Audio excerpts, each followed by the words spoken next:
How are you guys all doing today? Welcome back to the GSMC Chip Shot Football Podcast, brought to you by the GSMC Sports Network. Today is October 21st, almost through the entirety of Week 7 here, but we're going to go over what we saw yesterday. A great slate of games, a handful of great games that we saw. We're going to talk about the Sunday Night Football matchup, obviously, with Russell Wilson impressing, the Jets not so much.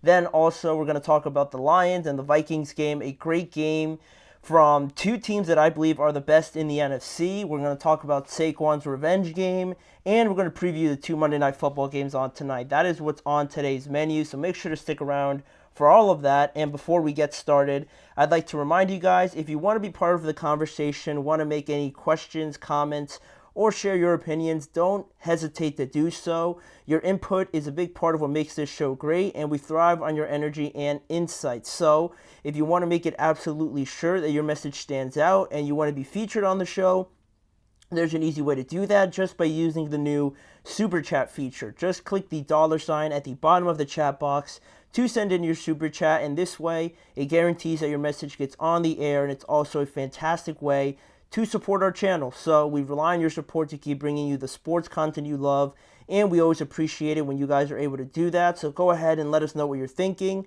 Hit the Super Chat button, and let's keep this show as interactive and exciting as possible. Make sure to use that Super Chat feature. Get involved in the conversation because there's a lot of good games going on, and there's a lot to comment on them. So make sure to do that to be involved with the show. But now we can review a little bit, preview the games that we have coming up, starting with the early game tonight, looking at the game between the Buccaneers and the Baltimore Ravens. One of the two Monday Night Football games on tonight, this one being the first one at 8:15 Eastern Time. Kickoff is set around there. The Ravens will travel down to Tampa Bay to face the Buccaneers. Both enter this game at 4-2. Baltimore, on one hand, is on a 4-game win streak, while on the other hand, Tampa Bay has been alternating between wins and losses over the last 5 weeks. So a tale of two paths to get here to 4-2. But both, something to feature in this game features two first-round quarterbacks from the 2018 draft. Baker Mayfield obviously being drafted number 1 overall to Cleveland that year, and on the opposite end of the spectrum, you have Lamar Jackson taken with the very last pick of that year's draft, and now they meet again here in tonight's contest, so that's a little bit interesting to keep an eye on. Also, speaking about Lamar and his just trajectory, entering this game, he has a 22-1 record against NFC teams up until this point. He's 2-0 against the Buccaneers as well, and that record, the 22-1 record, is the best record by a quarterback against an opposing conference in NFL history. Quite literally never losing to NFC teams in his career is Lamar Jackson. We'll see if the Bucs can beat Lamar for the first time since he's been in the NFL, with Baker there now as their quarterback. And speaking of Baltimore, we're going to look at them first and just give an overview of what kind of monster we're dealing with, right? Because they have been really just bullying and running over teams up until this point through the first 6 weeks of the NFL. They lead the NFL with 1,232 rushing yards. They have run for at least 150 yards and scored a rushing touchdown in every game so far. That's 150 yards combined, at least between Lamar, Derek, and Justice Hill, probably the three most common runners. While individually, Derrick Henry leads all running backs with 704 rushing yards, and they're trying to stay ahead, of Pittsburgh, who currently is right now leading the AFC North because they have played already. They're at 5-2, so the Ravens wanting to keep pace with that in tonight's game, trying to also go to 5-2 and reclaim that top spot. And in terms of injuries, I haven't seen any updates on inactives or active players tonight. I still know that for the Ravens, they have names like Broderick Washington, a defensive tackle that's not playing tonight, Malik Harrison, a linebacker that's out tonight, and Arthur Marlette, who is still, coming back from the IR. He is inactive for tonight's game. So, not too major injuries for the Ravens thus far. And also, with most of their starters playing, and obviously Derrick Henry getting most of the attention. Somebody else to keep an eye on is Zay Flowers. He's coming off of a career performance last week against Washington.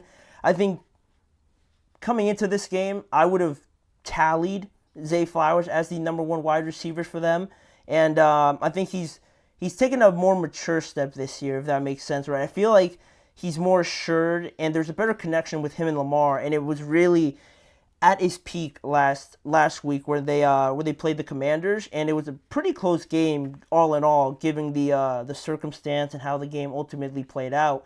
It was pretty close, so they needed all of that production from Zay Flowers, and we'll see how he follows it up tonight against the not too stout Tampa Bay defense in tonight's game. So we'll see how he tries to build off of that performance for the Baltimore Ravens. But now shifting over to the Buccaneers, where I mentioned just that their defense might not be the most relied upon, the one that's most stout in the NFL, but talking about offense, the Bucs are among the best in the NFL. They just put up 51 points on the New Orleans Saints last week in Spencer Rattler's first start in New Orleans, if I'm not mistaken, and they're one of the NFL's highest scoring teams. They're averaging about 29.7 points per game at this juncture, and although that is who they are right now offensively, we have seen them struggle a little bit against Denver's defense, a little bit in their home loss to the Broncos, which was pretty surprising. So there's a bit of a caveat there, I guess, with the Bucs, for as potent and just very versatile that their offense is, with Godwin, Evans, Trey Palmer, if he's able to play tonight, and the running backs as well. If they're all able to go, they pose a threat as well. But Baltimore's defense maybe hasn't been as shut down as it was last year, but still, they're able to put pressure on the quarterbacks and still make plays, regardless of maybe giving up more points this year, but they do make the timely stops more often than not. Looking at the game against the Bills, where they completely shut out the Bills, and also more recently against the Commanders, just making the timely stops to create that separation, right? Bending but not breaking, having the Commanders kick 3 points. Maybe they drive on them, but they only hold them to 3 points, and their offense scores touchdowns, right? And that's how you create that bit of separation, and that's pretty much all you need in today's NFL. You don't need to hold teams to like 15 or at most 17 points. It's very hard to do now in the NFL. So the fact that the Ravens, have a good complementary relationship between both sides is one of the reasons why they're so tough. And the Buccaneers are going to have to maybe be overpowered on offense or get a little bit more out of their defense in tonight's matchup, which could be without a couple key guys. The inactives haven't been updated as of yet from what I can tell so far while I'm looking at it here in live time. But for right now, what the injury report says, Trey Palmer is questionable with a concussion. He may or may not play tonight, trying to recover off of that. He's questionable. Also, Rashad White is questionable with a foot injury, and their biggest one of all, Vita Vea, is also questionable. He's expected to play, though, according to this report 4 hours ago. He's expected to play tonight against the Ravens, so that's the biggest one, in my opinion, for obvious reasons, right? Trying to stop the running game. He's expected to play while he's trying to recover, or has recovered, from a hamstring injury that has ailed him a little bit over the last couple weeks, but he's expected to play. That's great news for the Buccaneers. And now, with both of those, now we have everything laid out on the table, looking at some key matchups to keep track of while we're watching the game tonight to determine a winner, because I believe these things will determine it. Obviously, will be the Buccaneers defensive line against Hunter Henry and that running game, including Lamar Jackson. It's always interesting to see how teams game plan, whether they're going to have a spy on Lamar, whether they're just going to pack up the box and leave the receivers wide open a little bit, or more favorable matchups. That's what Washington did, and it almost ended up working for them. But, like we talked about, Baltimore's defense came up with some timely stops. So how they managed that relationship on defense and offense, and how often they switch it up, obviously, too. I'll also be interested to see how much they blitz as well and get in Lamar's face to to see how he responds to that. But really, the defensive line with Vita Vea, now that we know, is going to be huge. And it's night and day what the Buccaneers are able to do on run defense with Vita Vea there. So it's great that he's going to be in there for them. And elsewhere, the Buccaneers wide receivers, Mike Evans, Chris Godwin, against this Baltimore Ravens secondary, which again hasn't looked so, locked down. They have a rookie playing in Nate Wiggins, and you still have the Marlon Humphreys of the world and the Kyle Hamiltons and stuff like that. But if you look at some of their losses and against closer oppositions, the Commanders were able to do something with, great receiving talent like Terry McLaurin. The Raiders beat them with big games from Brock Bowers and Devontae Adams while he was still there. And even the Cowboys, for what it's worth, they were able to drive the ball down a little bit on them. So this Bucs team is just as explosive as any offense. So I'll be interested to see how successful they will be in tonight's matchup. Evans and specifically Godwin as well, because I feel like he's been gaining a lot of momentum recently. He's been playing very good. So those are the two matchups. But in the end, I don't like picking the obvious choice with Baltimore. But then again, the Bucs are so unpredictable, and I could easily see this game being just back and forth offensively, and the Ravens could just blitz the heck out of Baker and really try to make him under pressure and just overwhelm him early on. And then from that point, if that is the case, that it's pretty tough for any team to come back on the Ravens when they possess the ball so well. So for that reason, I think I'm just going to go with Baltimore. I feel like I'm making more excuses to go with Baltimore for right now. So I feel like they're just more assured of who they are. I'm a little bit doubtful of who else can kind of step up for this Buccaneers offense. And with what I've seen from the Ravens and their defense, I trust them a little bit more. Lamar's playing on an unbelievable level with Derrick Henry, and I feel like they just can edge them out a little bit more. I can rely upon them more to make bigger plays, albeit on the road. So we're going to go with the Ravens in tonight's first game. It's going to be probably the best one, because the other one, not to say that, but that's not the only game, obviously, that we have on tonight's slate. We're going to talk about the later kickoff at 9 p.m. Eastern Time between the Chargers and the Arizona Cardinals. We're going to talk about that, preview that right after the break, so don't go anywhere. We'll be right back. I feel like I'm losing my mind. Is everybody in the world blind? Please, Lord, give me a sign, a sign.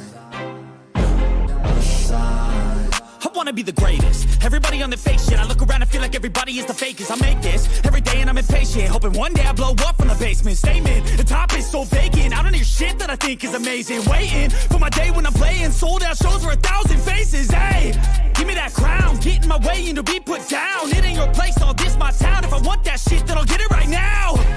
I'm losing it, the noose it fits. I'm losing shit, a stupid myth. You choose to live or choose to dip. You choose to fight or lose your grip and lose a gift. I feel like I'm losing my mind. Is everybody in the world blind? Please, Lord, give me a sign, a sign. I feel like I'm losing my. Back here now on the Chip Shot Football Podcast to get to the second game that we have on tonight. I think I like the Monday Night Football doubleheaders a lot more. It feels more like a Sunday when there's a couple games going on and you can check both of them at the same time. When it's one, it has more eyeballs on it, but I feel like there's more risk kind of when there's only one game on. And if it's a dud, it kind of ruins it. But the Monday Night Football doubleheaders, I think, should be around a lot more. But with that being the case, looking at this matchup now between the Chargers and the Cardinals, the later game set to start at 9 p.m. Eastern Time over here. This almost certain it's the first one ever to be exclusively on ESPN Plus, so that's exciting for you guys that have ESPN Plus. Hopefully, for those who don't, you can still watch it somehow. But yeah, this is a later game between the Chargers and the Cardinals, two teams that are still nowhere near the finished product, but have definitely shown major steps forward, major strides in trying to build the ideal image of what they see each of their teams being. And we have the Chargers coming into Arizona at 3-2, And the Cardinals facing a bit more of a must-win scenario because they're 2-4 now, hosting the Chargers. The Chargers, Arizona, just came off of a tough loss to the Green Bay Packers as well last week in Green Bay. And the Chargers, coming off of their bye week, if I'm not mistaken, also just beat a tough Denver defense, right? After back-to-back losses that they had, they came in, they won that game, and are getting a bit healthier now, where before, after that Steelers game, they had a couple injuries to Joe Alt. Justin Herbert got dinged up a little bit more, but it looks like, hopefully, for their sake going forward, it looks like they're getting healthier, so that's a great thing to see.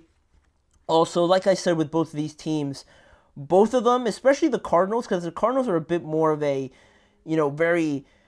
very varied team where one week we see them beat the Rams, blow out the Rams at home, and then other weeks we see them also be in close games with the 49ers, and they won both of those games, and they're their 2 wins so far on the year. And then there's other games where they just get handed the business pretty much. And this is still a team that hasn't won back-to-back games since 2021, and it's a interesting scenario, really, just because of how many good players they have, based on the fact that, we're talking about Marvin Harrison Jr., we're talking about Kyler showing a bit more flash this year, I think showing a bit more of a consistent play in some of these games, right? Other games have been a bit hit or miss, but, James Conner's still there, and Michael Wilson's kind of making a name for himself as well, so there's a bit of those flashes, and I want to believe more in this team, but it's a bit too varied, and I think that comes with obviously trying to build this team that they're trying to build being so early on in this process up until this point. But elsewhere, looking at the Chargers now, with Jim Harbaugh coming back, he's back in the NFL, back coaching where he used to play with the Chargers. He's actually 6-0 during his 4 seasons with the 49ers on Monday Night Football. So take that as you will for anything you want to do with that information. And the Chargers have the 3rd highest run rate so far in the NFL. Why does that matter? Because the Arizona Cardinals have the 4th worst run defense in the NFL so far. So very favorable in the side of the Chargers so far, kind of foreshadowing to what we're going to talk about. But looking at the Chargers a little bit here, in a bit more of a deeper look, talking about injuries, we talked about how they're getting a bit healthier, but also they placed Gus Edwards and Asante Samuel Jr. on the IR recently. They have a few more weeks before they are off of it, and one of their wide receivers, DJ Chark, actually, he was on the IR to start the year, and just according to some of the reports, I'm pretty sure he's expected to play tonight, or actually not this week. He wasn't activated off of the IR yet. He's getting close, but he will probably be held off for a week or 2 more. And from the injury standpoints, from inactive and active, that probably won't come out until later, obviously, because this one's the later kickoff. So we'll have to wait probably towards the end of the show, I would say. Hopefully they're in by then. But yeah, unfortunately, no DJ Chark. They're going to roll out with the same guys they have been so far. And other than that, it's a great sign still to see other guys getting healthy. It looks like Justin Herbert's ankle sprain and any sort of issues he's had with that seem to be in the past now, hopefully. Hopefully that doesn't get tweaked or anything like that going forward, because that kind of, looking at it in the Chargers, or the Chargers and the Steelers game, really, where it really limited their offense, obviously, with Herbert being a bit hobbled out there. Then he got hit in that ankle and he had to come out. It's really something that you can't mess around with too much, especially obviously playing football and how delicate the high ankle sprains are. But it looks like he has gone a little bit past it now. It looks like he's a bit better, a bit more secure in that ankle, so that's great to see. And yeah, the Chargers are on course, I would say, overall, from what we'd expect, from the growing pains, from having a guy like Jim Harbaugh leading them. I think we'd say they're right around where we'd hope they'd be. But the Arizona Cardinals on the other side, dealing with some injuries for their side, a bit more severe, really all season, because they had 2 of their better defensive linemen, Justin Jones and Bilal Nichols. They've been out the whole year with some pretty severe injuries that they suffered early on. So that's in the NFL, and having guys like this in their ranks, right there leading the line, obviously makes a huge difference. So the fact that they're not in there, it is noticeable. Obviously, it is noticeable when they play. And their defensive back, Sean Murphy-Bunting, is also questionable with a neck injury. Again, they're probably going to hold it off a little bit longer towards closer to kickoff. But he is a threat to not play tonight because of that neck injury. And like we mentioned before, the Cardinals are 2-4 right now. This is a higher stakes game for them. And although the Chargers want to keep building on this, they want to keep building some sort of momentum, for the Cardinals, to drop to 2-5 then, and the way the 49ers are playing, and the Rams, I'm pretty sure, are 2-4, 2-5 also.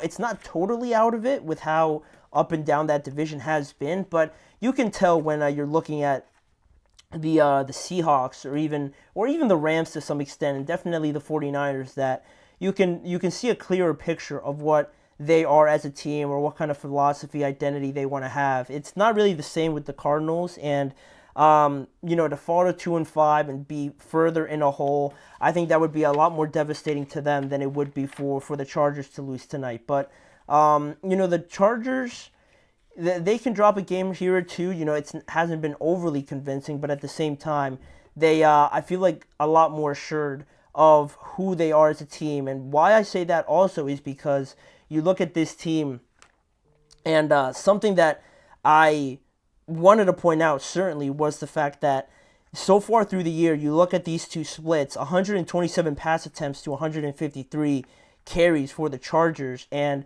you might not think that matters too much, but I think it's really significant to point out because it shows sort of a shift in this philosophy that I think Jim Harbaugh brings. And how effective was it going to be? That was the big question, right? But so far, like I said, being 3-2 for this Chargers team, you're right around that sweet spot where you want to be, with a chance to be 4-2 this year. And there's a lot of teams right now in the NFL that are 4-2, and for the Chargers to be in that mix, executing their philosophy how they want it to be, very run heavy, offensive line dependent, not having Justin Herbert throw like 30 times a game. They're doing that based on the numbers, and it's resulted in some performances like you see out of J.K. Dobbins. He sort of rejuvenated himself with this offense, finding a home here in Los Angeles alongside Jim Harbaugh and his ideas. It's a great thing to see, and that's where my assurance comes with the Chargers a bit more, because it seems like they have a clear plan.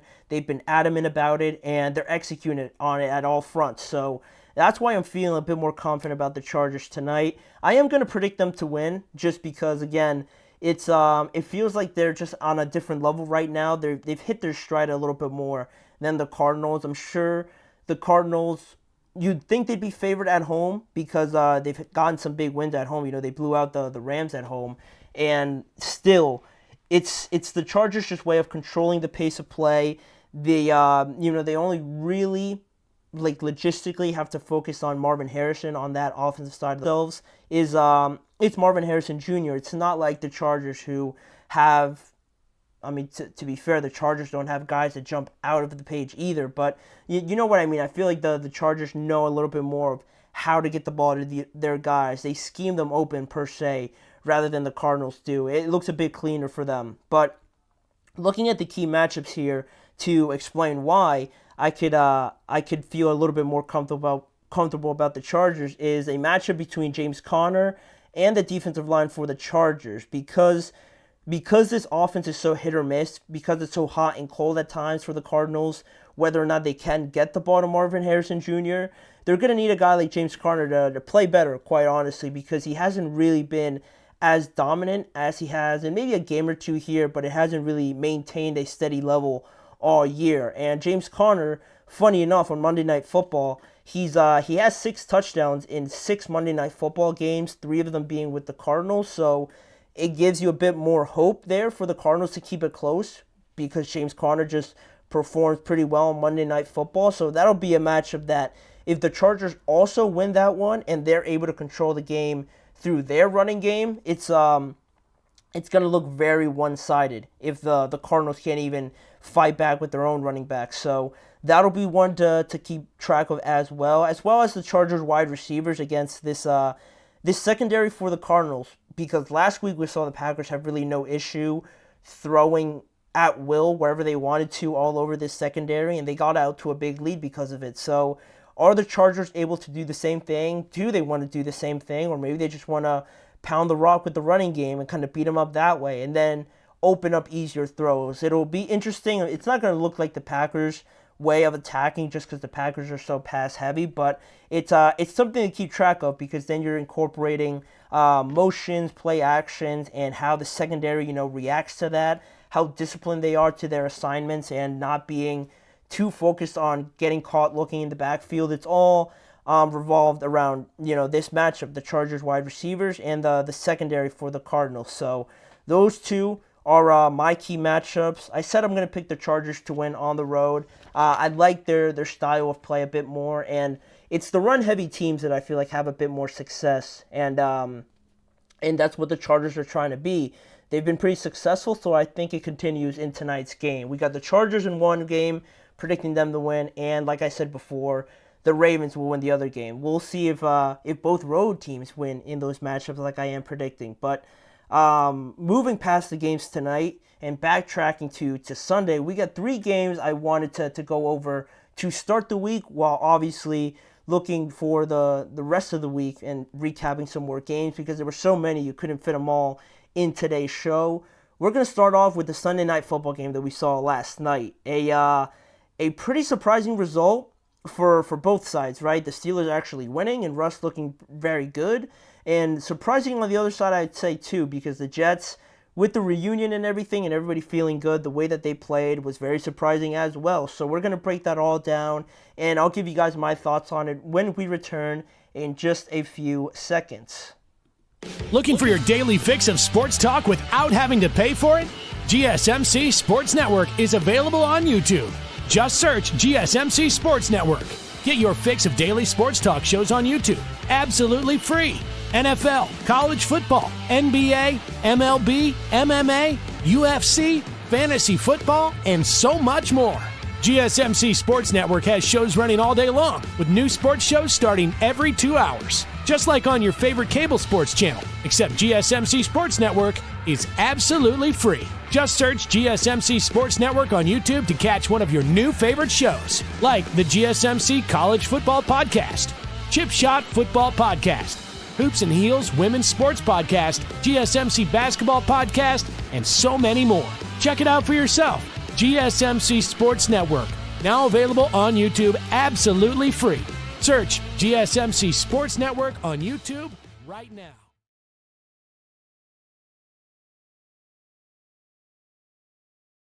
Back here now on the Chip Shot Football Podcast to start looking back at the games that we saw yesterday. There was a lot of good ones on. Like I said before, we couldn't fit them all on today's episode, but still, with that being the case, we're going to talk about the Sunday night football game, right? Obviously, an anticipated one still, obviously, because of the fact that we had some very interesting storylines heading into that game. We had the Steelers coming in at 4-2, riding off of a pretty convincing win, you could say, over the Raiders. Not the toughest of competitions, but still, it all boiled down to the quarterback controversy, right? Will Justin Fields continue? And we got that answer a couple times last week. Based on the answers Mike Tomlin gave, he left the door open for Justin Fields to start, and then through some further interviews, it felt like it was getting clear that Russ was going to start. Why else would you give him first team reps? But it was the best. It was the best when they asked George Pickens about it. I think it was like Thursday or Friday or something like that, when Mike Tomlin, quite literally that same day, said that he made a decision, but they were going to keep it in-house. And in that same day, I swear, it was George Pickens asked about working extra time with Russell Wilson, and he said that, yeah, he's been doing that because it's his first start coming up this week or something like that, just basically giving it away.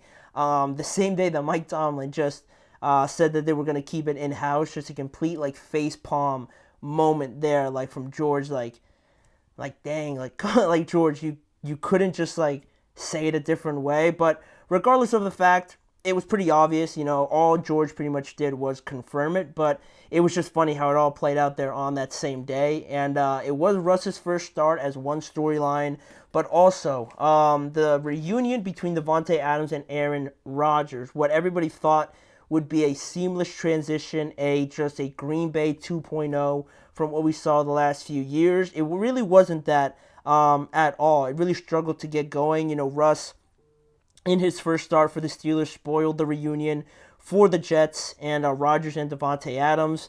Pittsburgh reclaimed the top spot in the division just for right now because they are standing at 5-2, waiting on the results of this Ravens game that we have going on tonight.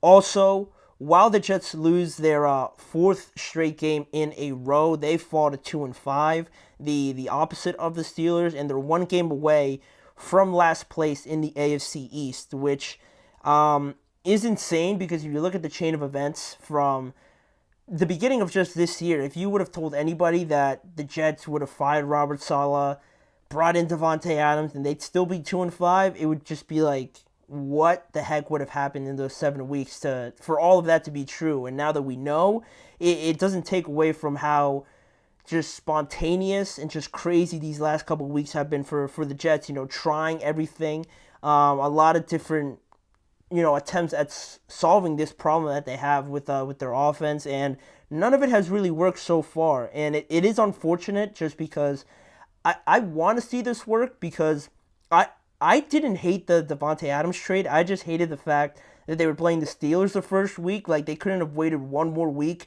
for this to happen or just have it happen the week before. So I wasn't taken so off guard. But the fact that it played so well for the Steelers was great to see, being a Steelers fan. But still, the way it happened, it was very uncanny just because it was so underwhelming for the Jets offense. And getting to the Jets offense a little bit in just a second, this is the first time since 2020 that the Steelers have put up 30-plus points in consecutive weeks in the regular season. And after a 15-6 deficit that the Steelers found themselves in last night, they scored 31 straight points right after that to win 37-15. Unrecognizable from this team really all season long, where it's been just a huge effort to get this team to play clean-looking offense, and we got the epitome of that for as much as the Steelers can provide that last night. And on the other side, like I said, the offense for the Jets hasn't really been there. Rodgers threw 2 more interceptions last night, which brought him to a total of 7, which I believe is the 4th most in the NFL right now, and he's on pace to throw 17 if he keeps this up, which would be the most in his career, surpassing his current most at 13 from his rookie year. So that's the kind of, I think, worry level that we would have with the Jets offense. If we're talking about career lows for Aaron Rodgers, it's not anywhere you'd like to be, obviously, if you're a Jets fan. And talking about the interceptions and things like that, looking at some of the better performances, I think we'd have to start, obviously, with Russell Wilson in his first start. He blew out all expectations, I think, that a lot of people had of him, finishing 16 of 29, 264 yards, 2 touchdowns. He was only sacked 1 time, which that was a big problem or a big potential problem that a lot of people pointed out. The fact that he wasn't as mobile, the fact that the offensive line hasn't looked great, the receivers weren't really creating a lot of separation. So how was a older, more immobile Russell Wilson going to fare? But he was only sacked 1 time, so credit to him, but also credit to the offensive line for stepping up in that regard. Najee Harris had another great game. That's back-to-back weeks now where Najee's been looking very impressive. Against the Raiders, he had 106 yards and a touchdown. And last night, he had 102 yards, another touchdown on 21 carries. Jaylen Warren also looking a bit better after he was dealing with some injury problems. And receiving-wise, the best game so far of George Pickens is 2024 season. He had 5 receptions, 111 yards, and 1 touchdown. Pat Freiermuth had a decent day.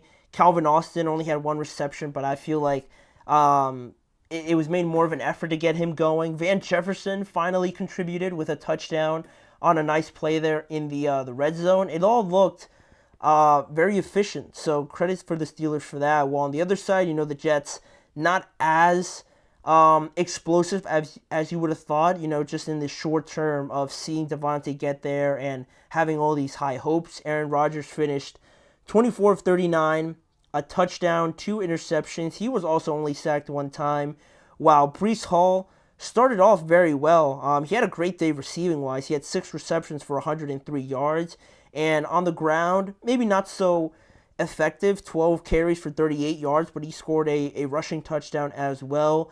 Davante Adams in his debut, while he has a great relationship with Aaron Rodgers, fitting into this new environment, he only finished with 3 receptions for 30 yards. I'm pretty sure he had no receptions in the entire second half. Garrett Wilson had the leading numbers as the receiver with 5 receptions for 61 yards, but obviously had that big drop that led to the second interception for Aaron Rodgers. So that was, a lot of things went wrong for the Jets in that matchup. And looking at how the game sort of broke down, Pittsburgh actually led this game at 3-0, but offensively, the way that it looked, just based on the eye test, there was a lot of boos starting to rain down on this offense after a few drives where 3 straight drives where they punted to start the game. They got a field goal in their first drive, but after that, they really struggled to get anything going, and all while the Steelers struggled to get the bus rolling, the Jets took advantage and scored that touchdown by Breece Hall.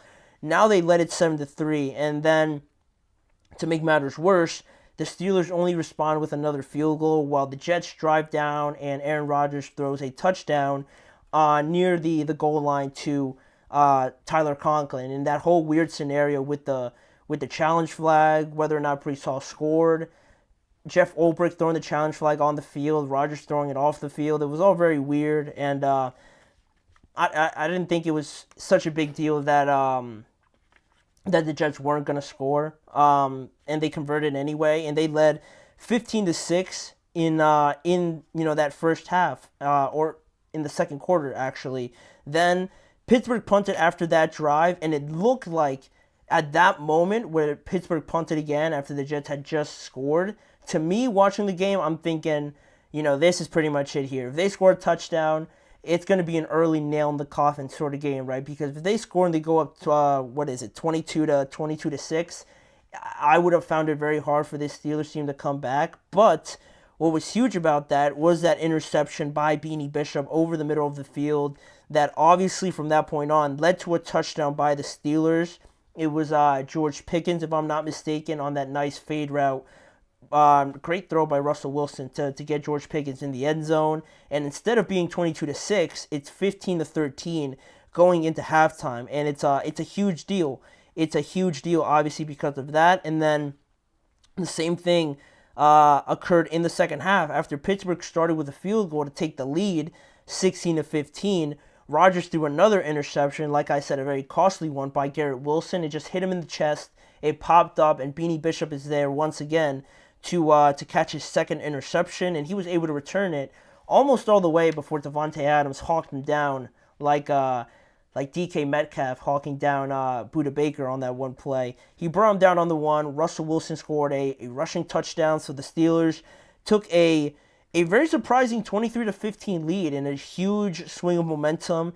And then from that point on, it was all Pittsburgh from there. The Jets really started to kind of dig themselves in a hole with penalties. With after that drive that Russell Wilson scored, they settled for a field goal, which was blocked. And, of course, it kind of summed up everything that was going on in that game for the Jets. And after that field goal was blocked, of course, the Steelers go down and score another touchdown to Van Jefferson, really making it 30-15. And the Jets, one last gasp at trying to come back. They don't convert on a 4th down play. And the Steelers, right after that, to make matters worse, they go on a 13-play drive. And Najee Harris punches it in there at the end to make it 37-15. Just really, really steamrolling the Jets there in the second half. And all of Pittsburgh's 4 drives in that second half led to points. 3 straight touchdown drives and also that field goal to start that second half. The Jets went scoreless from the 5:30 mark left in the second quarter. They never scored another point after that. And it's a huge credit, obviously, again, to Russell Wilson for coming in, overcoming the boo. Apologize to Mike Tomlin for questioning, having any sort of hesitancy for him making this decision. Mike Tomlin, the report said that he was pretty much the lone wolf in making this decision, right? It was his sort of hunch, his belief that he wanted to see Russ do something, that he believed that he can contribute something, maybe something that we hadn't seen from Fields, and it took a lot. It was a big risk, obviously, because this is a way that you could lose a locker room if you make this decision with everybody wanting to see Fields play, and if it doesn't work out and you get like blown out at home, it's a loss that a lot of players would feel like would be on the coach for making a change like that. But Russ balls out and he plays great again. I'll never question the decision Mike Tomlin makes ever again for this change. It took a lot to make it, albeit who he is and the kind of resume he has, obviously, still a big risk to take. But of course it pans out for him, being Mike Tomlin and all. And, the Jets had a few injuries to their defense, but it hasn't really looked the same, honestly, since Robert Saleh left. And I don't want to blame that on Jeff Ulbrich. I think he was just put in a bad situation where he was elevated and then now they're still expected to make the Super Bowl. When that move was made, I said it's too sporadic to kind of believe that from making the change to Jeff Ulbrich to adding Devontae Adams to now having Hassan Reddick back in, it's too all over the place. It's too impulsive and sporadic to one, think you're going to win a Super Bowl just the week right after making that decision. But this team doesn't have time on their side, so it's not a good mix to make everything so sudden and think that you have the wherewithal or all this time to make it all work. It doesn't match up for the Jets, and I think we're seeing it in some of these struggles where they have some of these penalties, or it looks like they're not on the same page, or the defense doesn't look quite ready yet. It's kind of weird to point out, but there were certainly some missed chances on offense by this Jets team. Like I said, the lack of chemistry, albeit all those years that Devontae and Russ were together, there's still some rust to try and get accustomed to this new environment. And the turnovers, right? If you don't win the turnover battle, it's hard to win anywhere in the National Football League. So that's something else that they have to fix. The drop passes, obviously, to Garrett Wilson, the penalties and things like that, some missed throws by Aaron Rodgers, all of that they still have to clean up. And their defense, I think, most of all, has to start, kind of taking some pride within themselves and start making some stops, because in some of these games, they gave up almost 30 points to the Vikings. They just gave up over 30 points to the Steelers, who haven't been this sort of juggernaut on offense. It's weird because this defense was supposed to be the anchor to this team while Aaron Rodgers, made his way back. So while the offense certainly has a lot of problems to get over, I think this defense has been pretty underwhelming as far, and the quicker they fix that, I think it'll help out this offense a lot more to have that blanket, much like the Steelers do with their defense. And making a change like the quarterback position was never easy. But the Steelers take this one, they go to 5-2. They'll play the Giants, another New York team, on Monday Night Football a week from tonight. But the Jets should get back to winning ways next week, hopefully, against the New England Patriots. But if they don't, that'll be a whole different problem once and if we get there. But that's still a ways away. We have a couple more games to get to on today's show. One of them that I tallied as one of, if not the best game of the weekend, the Lions and the Vikings certainly did not disappoint. The two best teams, in my opinion, in the NFC went head-to-head, and the Lions got a last-second victory over the Vikings at home. We're going to break that down, go over everything that happened, and what we learned about the Lions and the Vikings. So that is coming up. We'll be right back.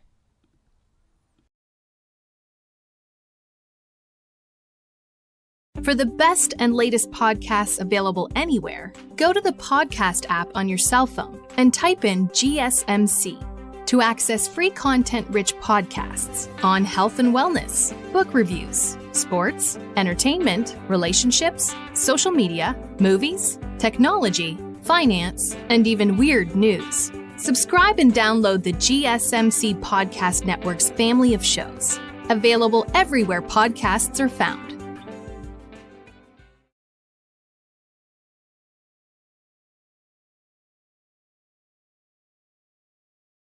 We are back now on the show to continue looking over some of these games that we had in last night's full slate of games, which was one of the one of the best slates I would say that we've had, and I feel like I always say that now, with a lot of these games, because like going back a few weeks now, we talked about how everything is so close, and this one was certainly one game that felt like there was a lot more on the line because it was a divisional game, only the second NFC North matchup between any of these teams in the division. The Lions playing against the Minnesota Vikings, the game of the week between two of the best NFC and two of the best NFL teams, I feel like, just in general, through the first 7 weeks. And the Lions came out on top. The Lions just edged out the Vikings on the road 31-29, in which the Lions go to first place now over the Minnesota Vikings in that division. Same record, but because of that head-to-head record, the Lions now go to first place at 5-1, while the Vikings suffer their first loss, dropping, but they're still 5-1, which is insane, and technically second in the division, obviously, now. And I think this game, unlike other games that we're going to talk about later in the week, this one had just all offense really throughout the entire game. A lot of prolific performances on offense, and really none more than some of these guys I will show you here on the screen. None more than these two guys for the Lions. And why were they so successful? It was because of their quarterback, Jared Goff. He recorded his third straight game without a turnover or without any turnovers, and a 140-plus passer rating so far this season. And with that being the case, he joins Aaron Rodgers in 2011, Kurt Warner in 1999, and Roger Staubach in 1971 as the only quarterbacks to do that through 3 straight games, to not throw any turnovers, and to have a passer rating of 140 plus through those 3 games. So Jared Goff quietly playing as clean as football as you would have ever imagined. And it's weird because a couple weeks ago we talked about how he had more interceptions than passing touchdowns at one point after that Bucs game, I want to say. And now he's been as flawless as you could have asked for. You know, you have this game, you had that game where he went perfect, 18 of 18 against the Seahawks, I believe, at home, and it's been awesome to see, and it's been the driving force for this Lions team. This 31 points by Detroit was the most given up by arguably one of the best, if not the best, defense in the NFL for the Vikings, and it was truly impressive. And we had the performances by these two guys on the screen. You know, you look at Jahmyr Gibbs, 116 rushing yards on 15 carries, 2 rushing touchdowns after David Montgomery. I think it was his first game all year where he didn't score a touchdown, and Jahmyr Gibbs stepped up in a big way. David Montgomery also got hurt in this game. I don't think it was anything serious. He did come back, but it did stop him a little bit. But Jahmyr picked up the slack and had a couple big runs. He had a 45-yard run as well that changed the dynamic a lot of this game. Also, Amon-Ra St. Brown, I think just another quiet performer that is so consistent in the NFL each and every week. He's putting up crazy numbers. In this one, 8 receptions, 112 yards, and a touchdown. And Jared Goff, I didn't actually get to his stats. He was 22 of 25. He has 280 yards and 2 touchdowns, which is, again, another clean game. Only throwing three incompletions is pretty nuts so far. And if I'm not mistaken, I think I saw some crazy stat where he has more touchdowns than incompletions or something like that over the last few weeks. It was something like that, which is insane. Just harping on my point again about Jared Goff, but we had that on one side, but it wasn't too far off on the other side also for the Vikings, where Sam Darnold had an interception, but he also threw a touchdown. He threw for 259 yards, and we talk about the incompletions for Jared Goff. Sam Darnold only had 5 of them. He was 22 of 27. And that's not to go on too much of a tangent, but those are 2 big reasons why these 2 teams, I believe, are so highly tout in the NFL, at least in my opinion, right? We're talking about efficient, clean football, and why these games are so entertaining is because we see that to the fullest extent with these 2 quarterbacks playing like they are, being as blemish-free as you would love to see in the NFL. It's great to see in the NFC North. And in the running game, Aaron Jones had a pretty solid day. 93 yards, had that one touchdown to start things off, and 14 carries. And Justin Jefferson, pretty good game as well. He had 81 yards, 7 receptions, and a touchdown. Jalen Naylor also contributed. Jordan Addison. TJ Hawkinson should also be coming back in a few weeks as well. He's getting close to a return. But yeah, looking at this game and how it played out, it was like a tale of two halves, really, because Detroit surprised a lot, I'm sure, just right off of the bat, trying to fake punt on their first drive, and it didn't work, obviously, and that failed, and that led to Minnesota having great field position and scoring a touchdown to start things off. It was 7-0 after that, and Detroit punted 2 more times after that, but Minnesota only got 3 points off of those 3 points. But, it was still a 10-0 lead, which proved to be pretty costly because Detroit flipped a 180-degree switch in that second quarter, and they had an awesome stretch of drives in that second quarter where they scored 3 straight touchdowns to make it 21-10, just like that, in an instant, holding Minnesota scoreless after that field goal that made it 10 points for them. They scored 3 straight touchdowns, and it just in a flash, you kind of didn't know how we got to 21-10 at that point, but it was so sudden that happened. And then also in the second quarter, it was great because it started with a touchdown for the Minnesota Vikings, or by each, I should say, to make the score 28-17. And the Vikings needed something to happen, obviously, on the defensive side to try and steal momentum back, because after giving up 3 straight touchdowns like that, you put your defense in a spot where, all right, quite fairly, honestly, you put them in a spot that they kind of got themselves in by allowing 3 straight touchdowns. They need to respond now and, make something up after that, because the offense, for whatever reason, they were struggling. Credit to the Lions as well for creating those struggles. But the defense needed to come up with something, right? It was 28-17, and at that point, Minnesota took momentum back after a field goal to make it 28-20. Detroit punted 2 more times after that, and the Vikings defense started to hold a bit more. And after those 2 punts, they had a fumble return for a touchdown late there in the game, which made it 28-19. The Vikings went for a 2-point conversion, but they failed. But still, they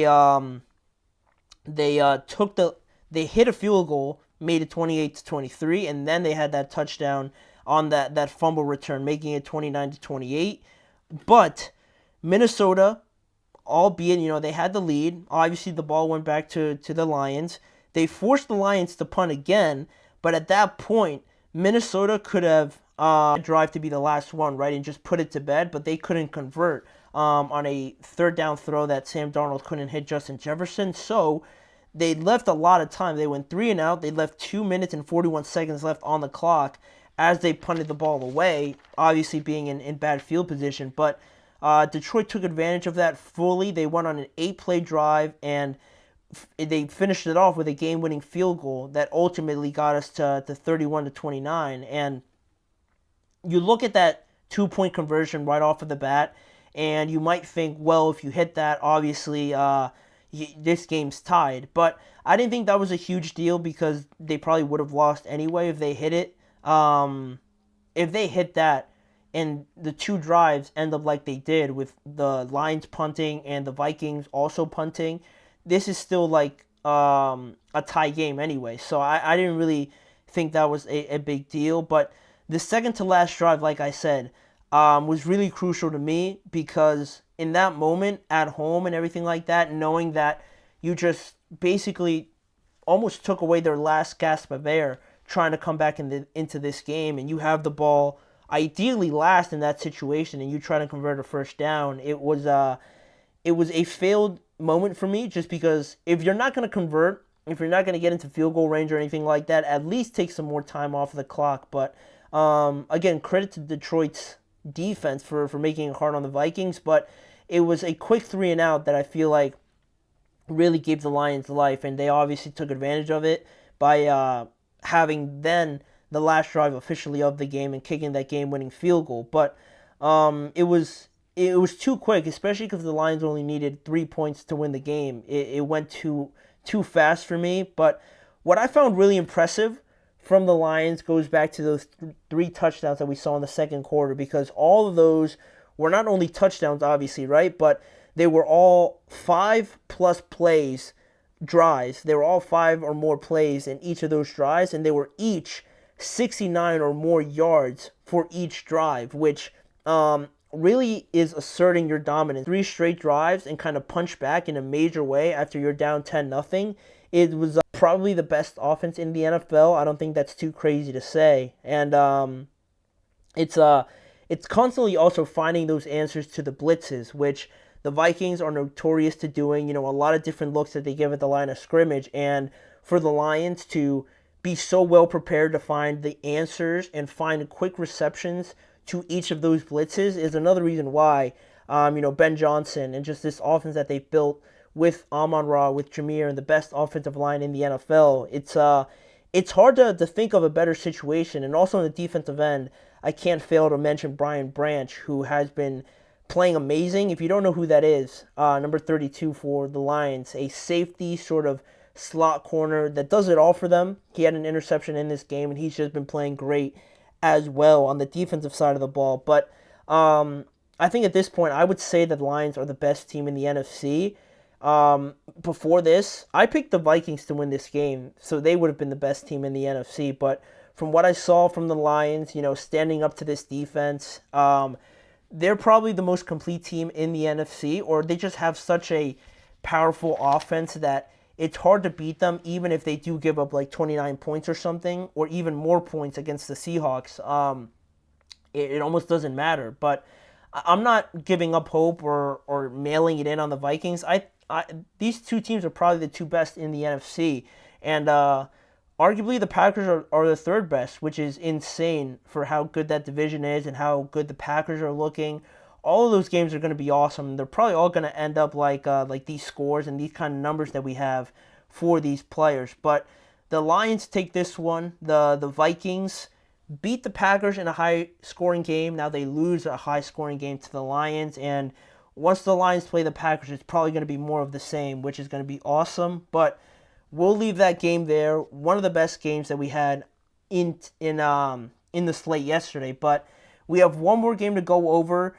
The scoreline doesn't suggest a great game, but the storyline around the Eagles and the Giants game, we had to talk about it. Saquon reminding everybody in New York why they should have re-signed him. Big performance from him, but also a lot of just bad moments for the Giants that we're going to talk about. So that'll be the last thing we mention on today's show. We'll be right back quickly after this break.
Thank you for joining me here on the last segment of today's show. Our last recap on today's episode falls very close to where I'm at right now in New York, where the Eagles had a very convincing 28-3 win over the New York Giants. And yesterday we saw Giants owner John Mara's worst nightmare, which he foreshadowed a little bit on Hard Knocks over in the spring.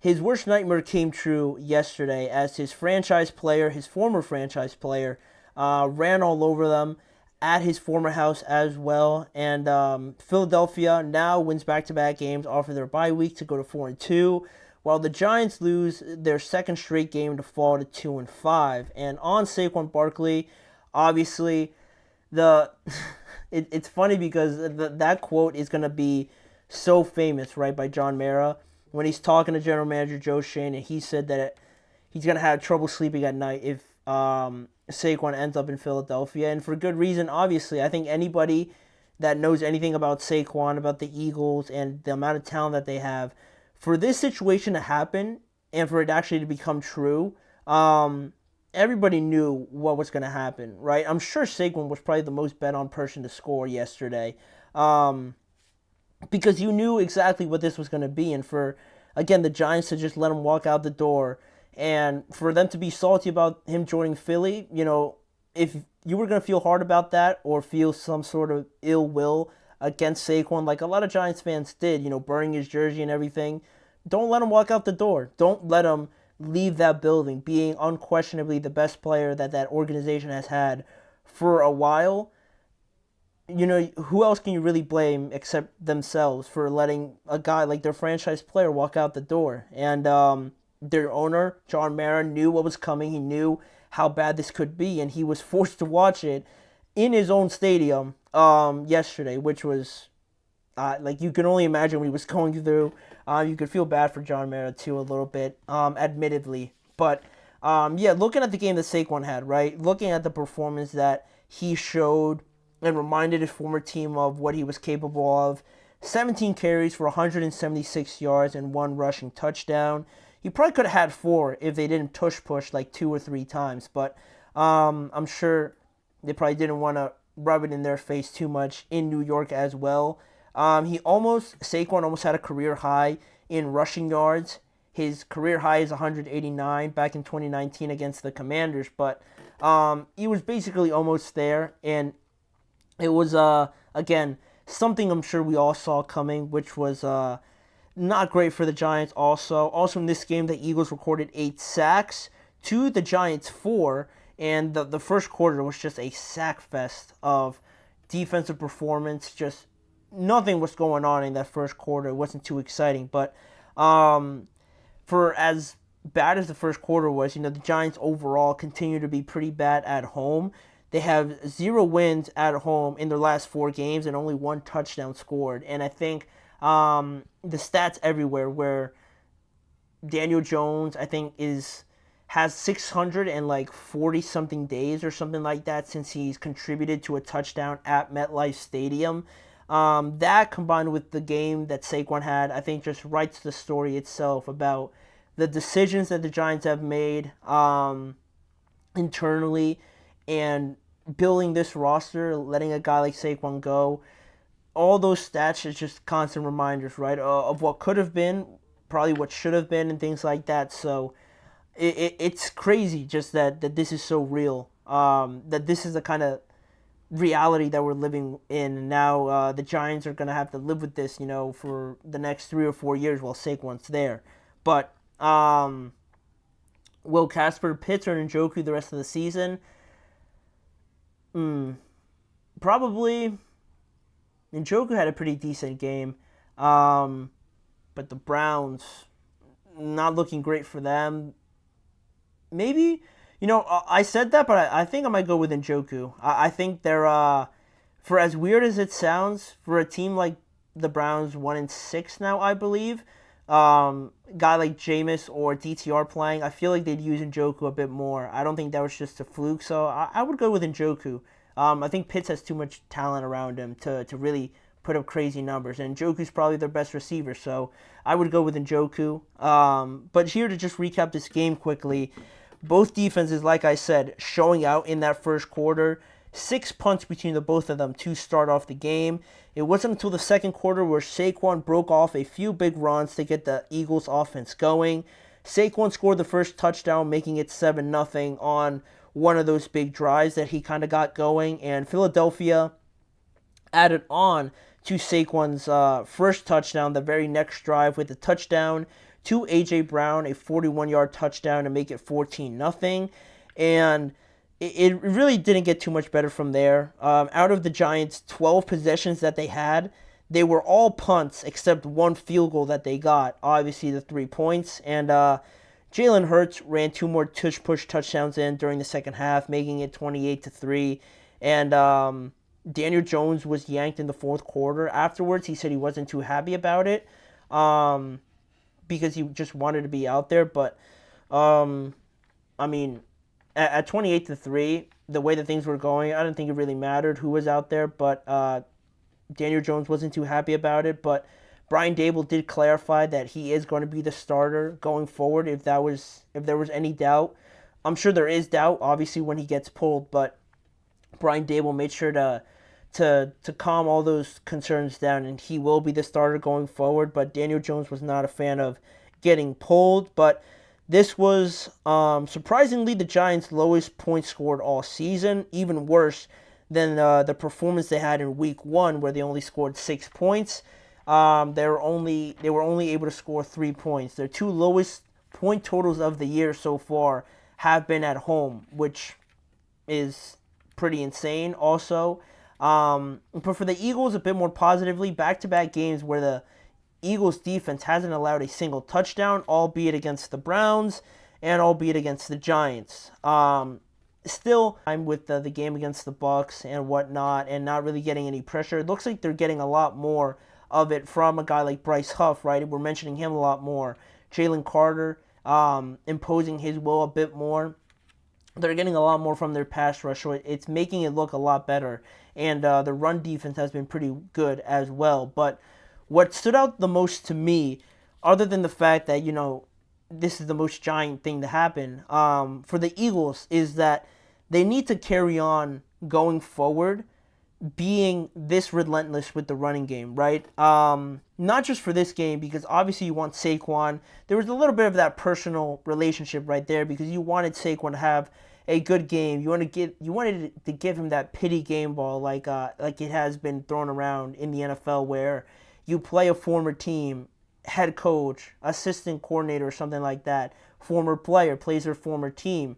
You wanted to give him that game ball, right? But it shouldn't just be the fact that you're playing the Giants, right, for Saquon.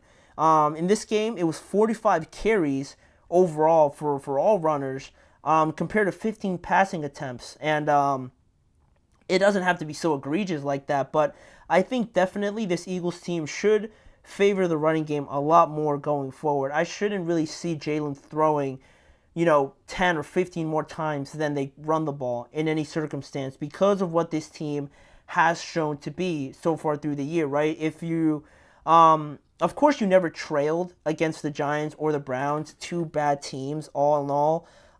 So you stuck with the running game, right? It was easier to stick with the running game when you're leading, when you feel like you're dominating them. But even in games where maybe you go down in the first quarter, and we know the Eagles, right? They haven't scored a single point in that first quarter, but if that's still going to be the case, say that's the narrative all year, right, for the Eagles, that they're not going to score a single point in the first quarter.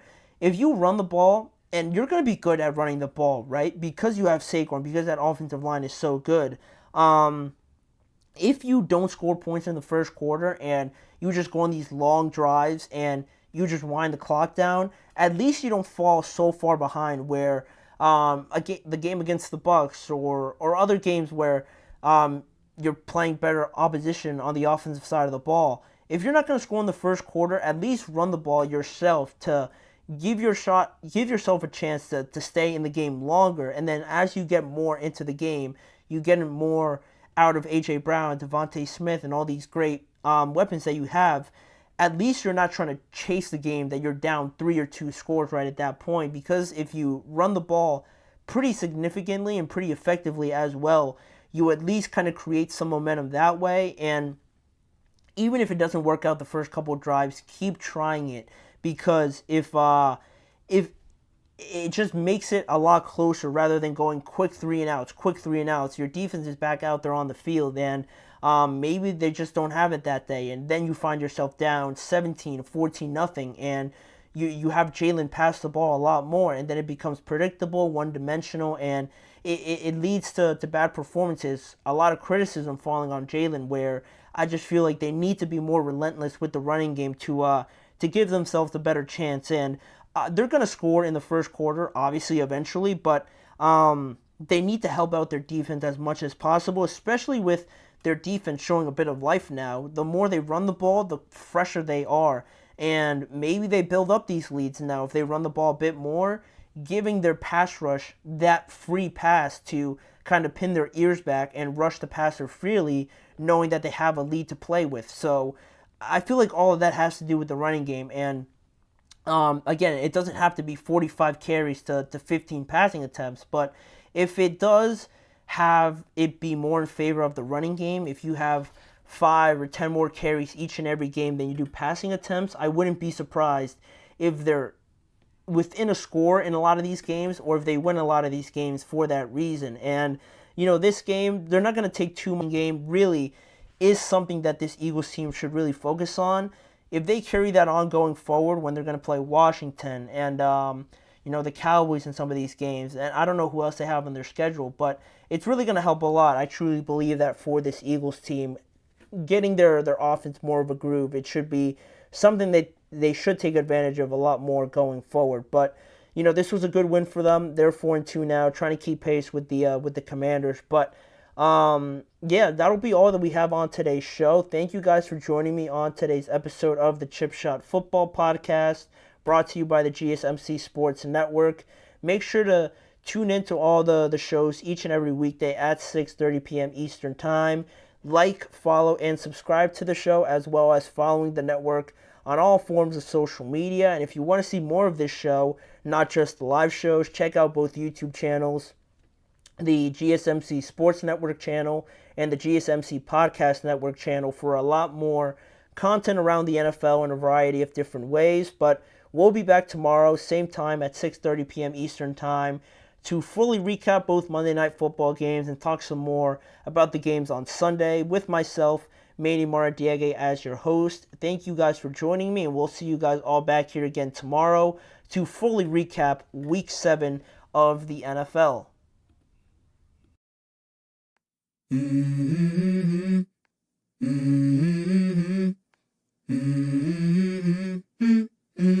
Let's go.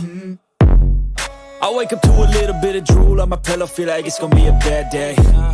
Yeah, I'm tired of shit, and the